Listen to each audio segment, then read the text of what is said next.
زبان ہو کر کہہ رہے ہیں گو عمران گو. چند حقائق ایسے ہیں، چند تلخ حقائق اور تلخ سوالات ایسے ہیں جن کا جواب عمران خان کو اور اس کو لانے والوں کو دینا پڑے گا. کیوں تمہاری حکومت میں بھارت کو یہ جرأت ہوئی کہ 15 اگست 2019 کو غیر قانونی طور پر بھارت کو سقوط کشمیر کا حوصلہ ملا؟ جواب دو عمران خان، جواب دو. جب کشمیر کو تمہاری آواز کی ضرورت تھی تم کشمیر کے وزیر اعظم کے اوپر غداری کے پرچے کٹوا رہے تھے. جب بھارت کشمیر پر قبضہ کر لینے کی پلاننگ کر رہا تھا تو تم چیئرمین سینٹ کے الیکشن میں دوسری جماعتوں کے ووٹ توڑنے کی کوشش میں لگے ہوئے تھے.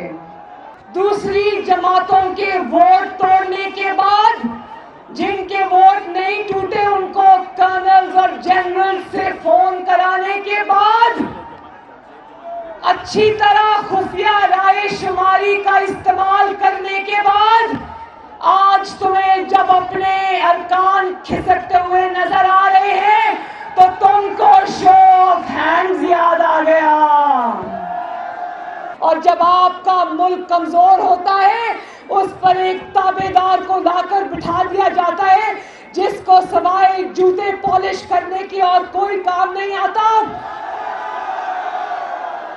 جس سے جب اپوزیشن مینج نہیں ہوتی تو وہ اپنے بڑوں کو فون کرتا ہے کہ بھائی پلیز میرے سے اپوزیشن مینج نہیں ہو رہی، ذرا ایک دبکا تو لگاؤ. آج کل ہماری جماعت کو فون آتے ہیں، عمران خان کے بڑوں کی طرف سے فون آتے ہیں اور ہمیں کہا جاتا ہے آپ کی بڑی مہربانی، جو سینٹ میں لیجسلیشن ہونی ہے شو آف ہینڈز کے ذریعے یا اوپن بیلٹنگ کے لیے اس میں عمران خان کا ساتھ دے دو، آپ کو اللہ کا واسطہ ہے.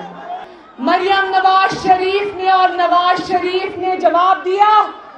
کشمیریوں یہ میں آپ کو بتانا چاہتی ہوں کہ آپ کے بہادر لیڈر نے یہ جواب دیا ہماری سینٹ کی سیٹیں جاتی ہیں تو جائیں، اس جعلی حکومت کے ساتھ بیٹھ کے ہم نے کوئی کام نہیں کرنا. انشاءاللہ شو آف ہینڈز بھی ہوگا، اوپن بیلٹنگ کی طرف بھی جائیں گے، لیکن اس جعلی حکومت کو گھر بھیجنے کے بعد. کشمیری بھائیوں وہ تو استعفیٰ دینے کے بھی پیسے مانگ رہا ہے.